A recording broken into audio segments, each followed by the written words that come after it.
इससे पूर्व के वीडियो में हमने डीएनए सीक्वेंसिंग की सैंगर विधि के बारे में जाना था।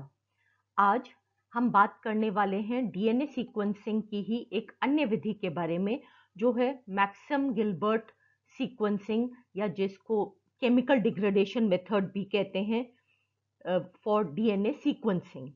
और डीएनए सीक्वेंसिंग अर्थात डीएनए के अणु में जो न्यूक्लियोटाइड्स हैं उनका अनुक्रमण, उनकी सीक्वेंस ज्ञात करना कि वो किस क्रम में लगे हैं, यह ज्ञात करने की दूसरी विधि है मैक्सम गिलबर्ट सीक्वेंस। वास्तव में ये दोनों मेथड्स यानी सैंगर मेथड और मैक्सम गिलबर्ट मेथड, ये दोनों फर्स्ट जनरेशन मेथड, जिसको बेसिक डीएनए सीक्वेंसिंग की विधियां हैं, ये जो सर्वप्रथम डेवलप हुई थी। और दोनों विधि एक दूसरे के समकालीन है, दोनों 70s में डेवलप हुई थी। सैंगर ने सैंगर्स मेथड डेवलप किया था और 1977 में ही एलन मैक्सम और वॉल्टर गिलबर्ट ने केमिकल डिग्रेडेशन के द्वारा डीएनए सीक्वेंसिंग की विधि ज्ञात करी। अतः इस विधि को मैक्सम गिलबर्ट सीक्वेंसिंग या केमिकल डिग्रेडेशन सीक्वेंसिंग मेथड भी कहते हैं। यह जो विधि है, इसमें बेसिकली डीएनए के अणु को केमिकली मॉडिफाई कर देते हैं और उसके बाद उसको छोटे खंडों में विभाजित करके और सैंगर विधि के ही अनुरूप इलेक्ट्रोफोरेसिस द्वारा उन डीएनए के खंडों को अपन सेग्रीगेट कर लेते हैं on the basis of the size. ये वाली जो विधि थी जो मैक्सम गिलबर्ट ने इजाद किया था, जिसको इन्होंने डेवलप किया था, इनिशियली ये ज्यादा प्रयोग में ली जाती थी। उसका कारण है कि इसमें डायरेक्ट सीक्वेंस यूज किया जा सकता है। मतलब जो डीएनए हम ले रहे हैं, हमको उसके क्लोन्स डेवलप करने की जरूरत नहीं है, इन विवो क्लोनिंग की आवश्यकता नहीं है। और दूसरी चीज है कि इसके द्वारा हम डायरेक्ट सीक्वेंसिंग कर सकते हैं जो भी हमारा प्यूरिफाइड डीएनए है।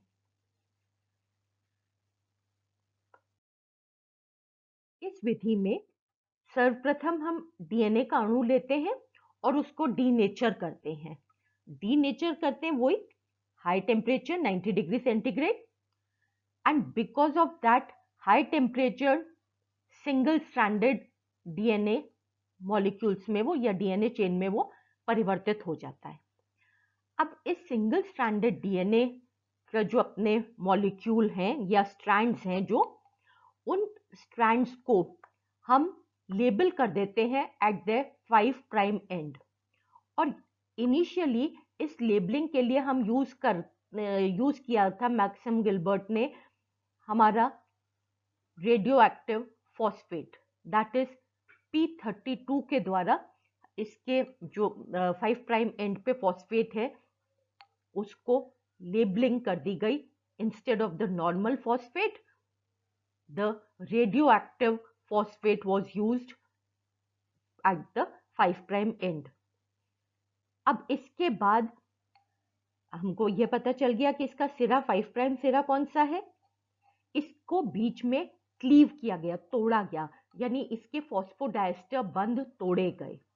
और वो बंध तोड़ने के लिए जो केमिकल्स प्रयुक्त हुए, उनकी विशेषता ये थी कि या तो वो केमिकल प्यूरिन को तोड़ते थे, प्यूरिन के पास का फॉस्फोडाइस्टर बंध तोड़ते थे, या वो पिरिमिडीन का। दे वर स्पेसिफिक फॉर प्यूरिन्स या पिरिमिडीन्स। जैसे जो डाइमिथाइल सल्फेट है डीएमएस, वो प्यूरिन्स पे फॉस्फोडाइस्टर बंध तोड़ता था, और जो हाइड्रोजीन केमिकल यूज किया गया उसके द्वारा जो हमारी डीएनए की न्यूक्लियोटाइड्स की श्रृंखला है उसको पिरिमिडीन्स पर तोड़ने में मतलब सफलता हासिल हुई। अब हमारे पास क्या हुआ, जब हमने in single stranded phosphate radio labelled DNA strands को we subjected to these chemicals one at a time, और उसके कारण हमारे जो डिफरेंट फ्रैगमेंट्स प्राप्त हुए वो उसके अनुरूप होंगे। जैसे जब आपका पिरिमिडीन पे ब्रेक करने वाला केमिकल यूज हुआ तो पिरिमिडीन पे होंगे। इसी प्रकार से नाउ फॉर स्पेसिफिक प्यूरिन या स्पेसिफिक पिरिमिडीन भी हमारे पास ये केमिकल्स उपलब्ध है। तो इस प्रकार से प्राप्त विभिन्न डीएनए के जो सीक्वेंसेस हैं, जो सेगमेंट्स हैं रादर, उनको इलेक्ट्रोफोरेसिस के द्वारा विभक्त कर लिया गया, सेग्रीगेट कर लिया गया, विभक्त। और उनको सेग्रीगेट करने के फलस्वरूप हमें सेम पॉलीअक्राइल अमाइड जेल इलेक्ट्रोफोरेसिस किया, और जिस तरफ हमारा पॉजिटिव चार्ज था उस तरफ छोटे जो डीएनए सेगमेंट्स हैं वो जल्दी गमन कर गए, और जो नेगेटिवली चार्ज है उस तरफ हमने लोड किया था अपने इन सेगमेंट्स को। तो इस प्रकार से पॉलीअक्राइलामाइड जेल पर हमारे ये जो डिफरेंट फ्रैगमेंट्स हैं ये अपनी अपनी जगह पे अवस्थित हो गए। ये कहाँ पे हैं ये हम सहजता से ज्ञान कर सकते हैं, क्योंकि इनके 5 प्राइम एंड पर ऑटो रेडियोग्राफी के लिए उपयुक्त फॉस्फेट, रेडियो एक्टिव फॉस्फेट उपलब्ध है। और तत्पश्चात डायरेक्टली हम इस जेल को देख करके ये पता कर सकते हैं कि सबसे पहले कौन सा न्यूक्लियोटाइड था और उसके बाद कौन सा था। अब ये कैसे संभव है कि डायरेक्टली जेल को देख कर लें? तो देखिए यहाँ पर 4 मतलब ये 2 केमिकल्स लिए, one for cutting these DNA segments at G और दूसरा साइटोसिन पे कट करने के लिए। और इनके बाद इनका दीज केमिकल्स मतलब ये वाले जो एक्सपेरिमेंटल सेट्स थे इसमें chemicals for cutting both at G as well as A, और इसी प्रकार से cutting it at C as well as thymine. तो यहाँ पे मिक्सचर ऑफ केमिकल्स लिए गए और यहाँ पे सिंगल न्यूक्लियोटाइड पर क्लीव करने वाले केमिकल्स का प्रयोग किया गया। और इसके कारण हमारी जो ये ओरिजिनल डीएनए सीक्वेंस है जो हम यूज कर रहे हैं, इसको जब सब्जेक्ट किया गया तो ये इसमें क्लीवेज उत्पन्न हो गया, फॉस्फोडाइएस्टर बंध टूट गया एट दी स्पेसिफिक साइट्स। और अब जब इसको पॉलीअक्राइल अमाइड जेल पर वेल्स में 4 वेल्स में पोर किया गया, सेपरेटली इलेक्ट्रोफोरेसिस किया गया इसका, तो ये सेगमेंट्स एक दूसरे से सेग्रीगेट हो गए। Now we have to understand how this gel is read, कैसे रीड किया जाए इन सीक्वेंसेस को।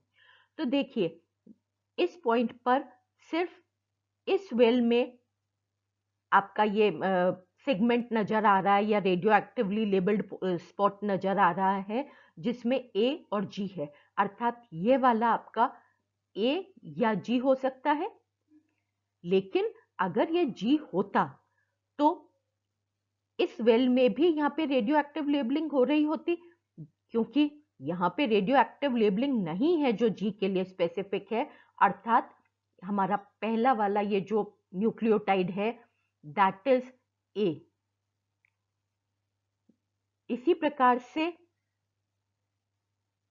अब सबसे छोटा that is the one that is near to the 5 prime end, वो ए है। सिमिलरली यहाँ पे भी यहीं पर रेडियो एक्टिव लेबलिंग आ रही है, इसलिए ये हो गया आपका जो आपका ये रेडियो लेबल बन रहा है, इसके ये यहां पर भी बन सकता है और यहां पर भी हो सकते हैं इसके कुछ सेगमेंट्स। अब क्योंकि ये दोनों जगह पर है, अर्थात जो नेक्स्ट आ रहा है सीक्वेंस में वो आपका आना चाहिए जी। तो इस प्रकार से हम एक बार में एक करते हुए कि कौन सा आपका लेबल, रेडियो लेबल किस वेल के सामने है, उसको रीड करते हुए स्टेप बाय स्टेप हम 5 प्राइम से 3 प्राइम एंड की तरफ हमारे डीएनए में क्या न्यूक्लियोटाइड सीक्वेंसेस हैं उनको सहजता से ज्ञात कर सकते हैं।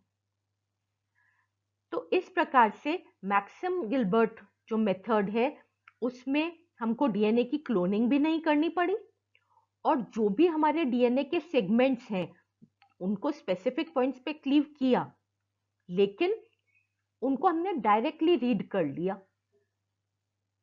हमारे को डायरेक्टली रीड कर लिया का मतलब है कॉम्प्लीमेंट्री स्ट्रैंड नहीं बना, because in Sanger's method complementary strand बना था और हम उसको रीड कर रहे थे।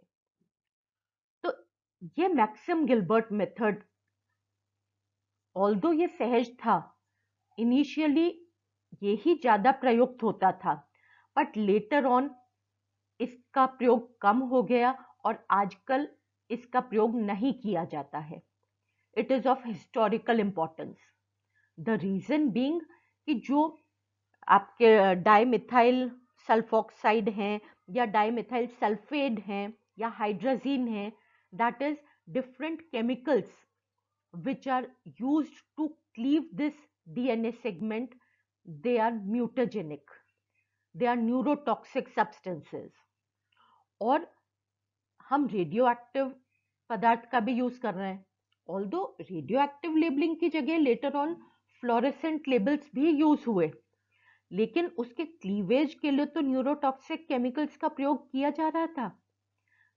Hence out of the two, this Maxam Gilbert method यह सिर्फ हिस्टोरिकल ऐतिहासिक महत्व का मेथड रह गया और सैंगर मेथड ही प्रयुक्त होता है।